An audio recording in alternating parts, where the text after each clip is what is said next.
Hello friends. Okay, today we are going to discuss about vector multiplication. कहने को ये class 11 का topic है, बट अगर हम प्रिपरेशन कर रहे हैं कंपटीशन की तो यहाँ पर ये हम 9 से पढ़ना शुरू करते हैं। तो सबसे पहले हम जान लें वेक्टर के बारे में, उसके बाद हम वेक्टर मल्टीप्लिकेशन पर आएंगे। एज वी हैव डिस्कस्ड कि कोई भी क्वांटिटी, ये आपको मैं पहले की वीडियोस में बता चुका हूँ कि कोई भी क्वांटिटी दो अलग चीज़ों में बांटी गई है, एक स्केलर क्वांटिटी में बांटी गई है और एक वेक्टर क्वांटिटी में, right. We have two quantities, scalar and vector.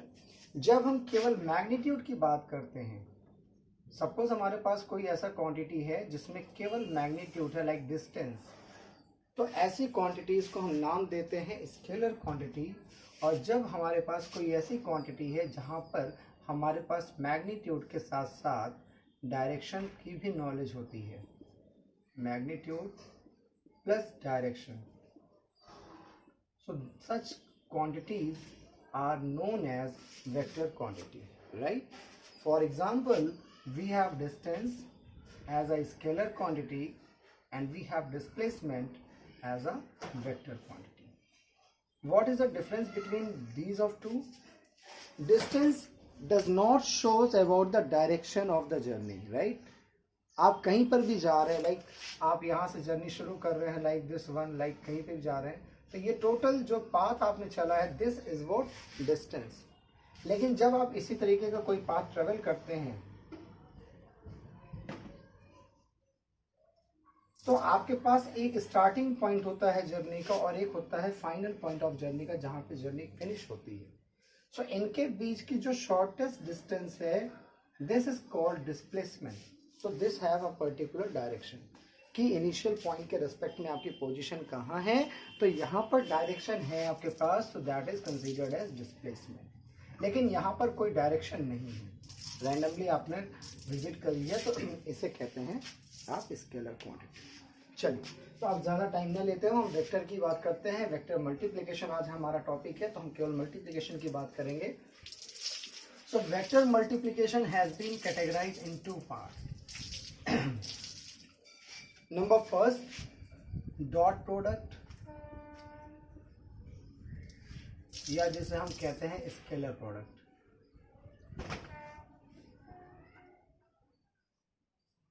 Right, symbol है डॉट। और दूसरा है क्रॉस प्रोडक्ट,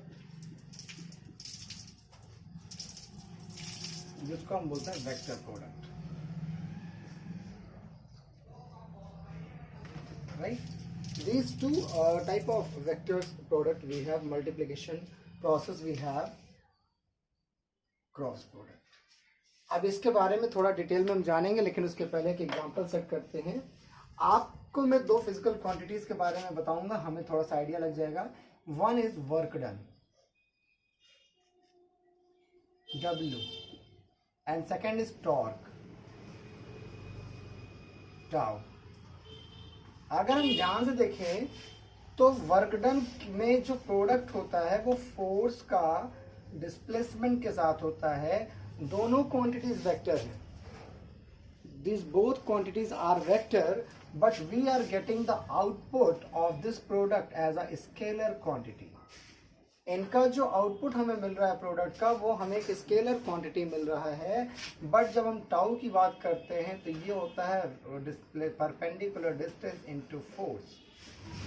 अब इनका जो प्रोडक्ट हमें मिल रहा है, वो प्रोडक्ट हमें क्या मिल रहा है, वो हमें एक वेक्टर क्वांटिटी मिल रहा है। नाउ थिंक कि एक जगह दो प्रोडक्ट का मल्टीप्लिकेशन हुआ तो स्केलर क्वांटिटी मिल रही है, एक जगह दो वेक्टर का प्रोडक्ट हुआ तो एक वेक्टर क्वांटिटी मिल रही है along with the direction. So on this basis हम यहाँ से डिफाइन करेंगे दोनों के बारे में। तो आज के वीडियो में हम केवल डॉट प्रोडक्ट की बात करेंगे, क्योंकि वीडियो काफ़ी लंबा हो जाने वाला है, इसलिए आप बोर ना हो। तो आज के फर्स्ट पार्ट में प्रोडक्ट में हम बात करेंगे केवल और केवल dot product, right.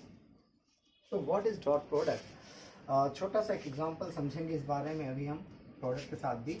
So let us suppose two vectors. Let us have vector A and vector B.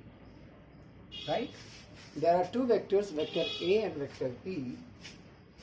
So the dot product. So product, in fact product नहीं कहेंगे, अब इसे कहेंगे scalar product, scalar product of these vectors will be a dot b is given as vector a का magnitude गुणे vector b का magnitude into cos theta, right? This is the simple formula of the vector product, right? जब हम बात कर रहे हैं scalar product की, here mod of vector A is known, इसको क्या बोलते हैं? मैग्नीट्यूड ऑफ वेक्टर ए, या इसको हम सिंपली लिख सकते हैं स्मॉल कैपिटल ए, ठीक है? बस एरो नहीं बनाएंगे। ऐसे वेक्टर बी को हम दिखा सकते हैं magnitude of vector b, that is b, ठीक?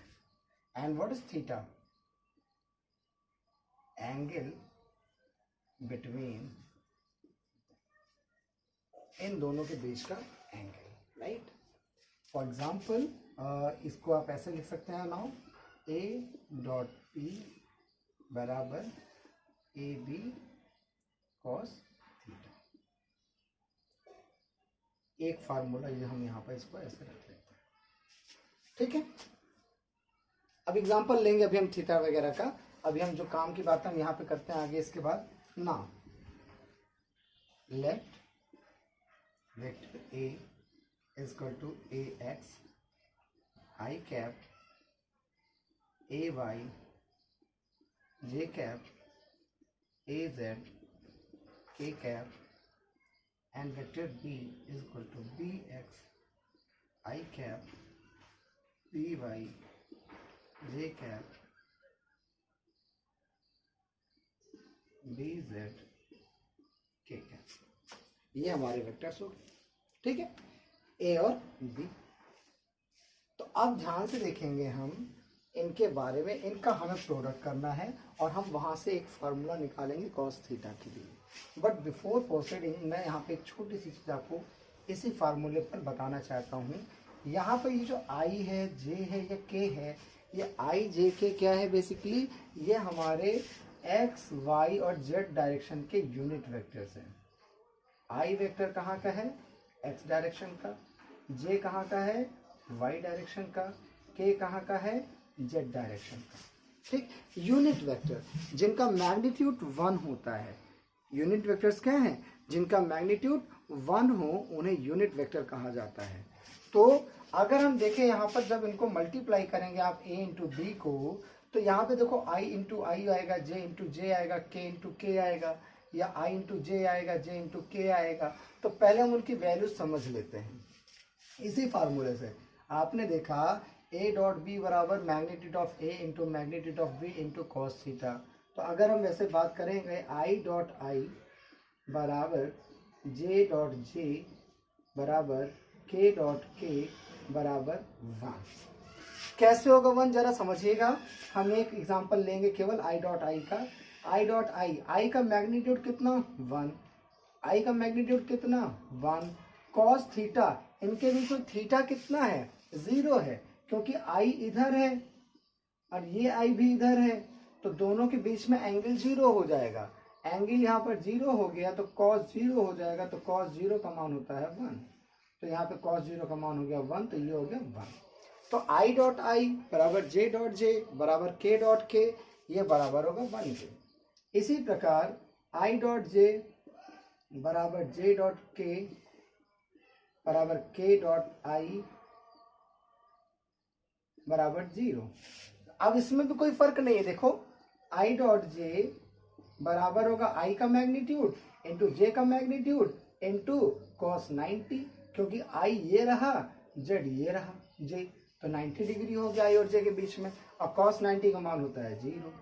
तो ये दो चीजें आपको याद रखनी है, एक ये फार्मूला और एक ये फार्मूला। कॉस के प्रोडक्ट, जब ये हम बात करेंगे डॉट प्रोडक्ट। तो अब हम जब इनको मल्टीप्लाई करेंगे बेटा, तो मैं यहाँ से लिखता हूँ जिससे हम लिख सकें vector A dot vector B बराबर A X I cap A Y J cap A Z K cap, dot product हो रहा है बी के साथ, तो B X I cap plus B Y J cap plus B Z K cap, right. ये हो जाएगा। अब जब आप मल्टीप्लाई करोगे, देखो ए एक्स वाले को तीनों से मल्टीप्लाई करोगे, तो अब मैं शॉर्ट में मैं आपको क्यों समझा रहा हूँ, ध्यान से देखना। ए एक्स आई के साथ तो रहेगा, तो आई डॉट आई बराबर 1 तो बचेगा। आई वाला जब जे के साथ मल्टीप्लाई होगा या आई वाला जब के साथ मल्टीप्लाई होगा तो ये 0 हो जाएगा। तो हम उसको नहीं लिख रहे हैं क्योंकि वीडियो लंबा हो जाएगा, तो हम सीधे लिखते हैं इस वाले को इसके साथ, इस वाले को जे वाले के साथ, इस वाले को के वाले के साथ। ये हम सीधा सीधा सॉल्व करेंगे। तो ये हो जाएगा A X B X plus A Y B Y plus A Z B Z, ठीक। ये हो जाएगा आपका वेक्टर ए डॉट वेक्टर। ये इक्वेशन नंबर सेकंड हो जाएगा। फर्स्ट ये रहा, सेकंड ये रहा। दोनों चूंकि ए डॉट बी की ही बात हो रही है, ठीक है। तो जब दोनों ए डॉट बी की बात हो रही है तो दोनों के इक्वेट कर देते हैं हम, और इक्वेट करने के बाद क्या जादू होगा जरा समझेंगे हम, ठीक है।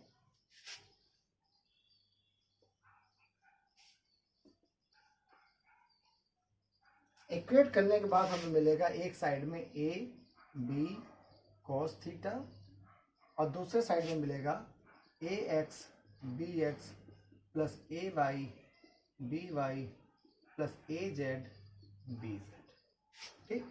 यहाँ से कॉस थीटा बराबर क्या हो जाएगा, A X B X plus A Y B Y plus A Z B Z upon magnitude of vector A into magnitude of vector B. वही चीज चाहिए, आप ए भी लिख लो, चाहिए लिख लो। अब वेक्टर ए अगर ये है तो वेक्टर ए का मैग्नीट्यूड कितना होगा बेटा, आप बताओ मुझे। ये हमने किया हुआ था ए X square plus A Y square plus A Z square.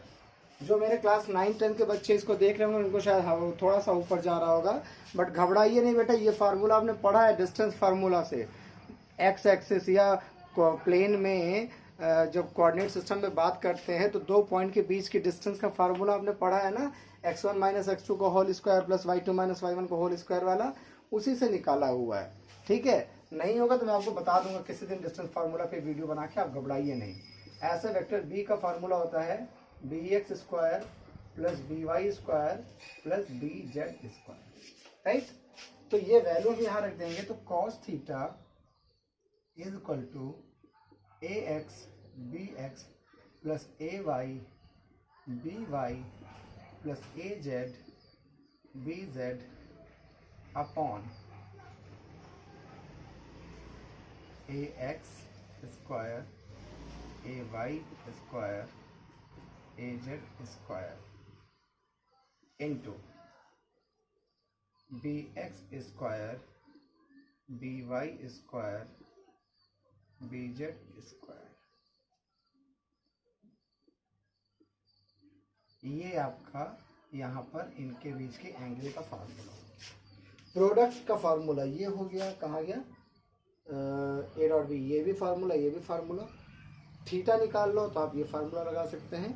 तो ये कुछ हमारे पास किसका है वैल्यू, डॉट प्रोडक्ट का है। आई होप आपको समझ में आया होगा। अब इसका एक छोटा सा एग्जांपल मैंने आपको कहा था, बता के जाऊंगा लास्ट में, तो हम बता देते हैं इसको, देखिएगा। अभी मैंने आपको बताया था वर्क डन के बारे में, तो बेसिकली वर्क डन का ही फार्मूला यहाँ पे हम ले रहे हैं। इसको मैं लिख देता हूँ बी जेड स्क्वायर, अच्छा लग रहा है तब तक, ठीक है। देखिए ये आपके पास कोई सरफेस है, यहाँ पर कोई बॉडी है, इस पर आपने हॉरिजॉन्टल से एक एफ फोर्स लगाया है और बॉडी डिस्प्लेस होके यहाँ पहुँच गई है। ये डिस्टेंस है सपोज एस, ठीक।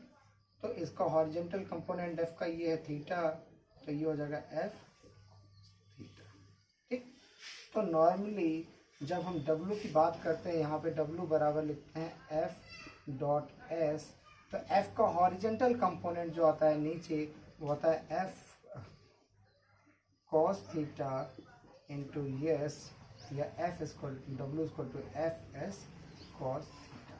तो ये एक छोटा सा प्रैक्टिकल एग्जांपल है डॉट प्रोडक्ट का, जहाँ पर दो वेक्टर का प्रोडक्ट हो रहा है बट मिलने वाला आउटपुट एक स्केलर है।